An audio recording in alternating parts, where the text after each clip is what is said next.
In today's video, I'm going to show you how to record a payment in Zoho Books. Whether you're new to the platform or just need a quick refresher, this guide will help you manage your financial transactions easily and accurately.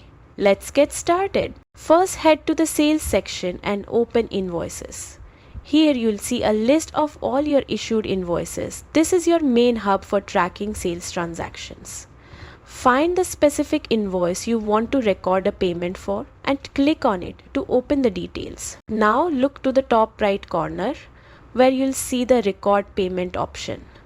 Click it to open a form where you'll enter the payment details. Start by entering the amount received, making sure it matches what your customer actually paid. Then set the payment date. This should reflect when the payment was made or received. Next, select Deposit To, which is the account where this payment has been deposited.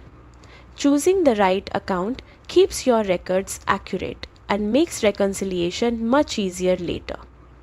After that, choose the payment mode, such as cash, bank transfer, or card, depending on how the payment was made. Once all the details are filled in, simply click Save. The payment will now be recorded against that invoice, automatically updating your records to show it as paid or partially paid. By keeping your payments recorded this way, you ensure your financial data stays clean, organized, and ready for analysis, helping you stay on top of your cash flow at all times. If this video helped you, don't forget to like, share, and subscribe for more quick Zoho Books tutorials.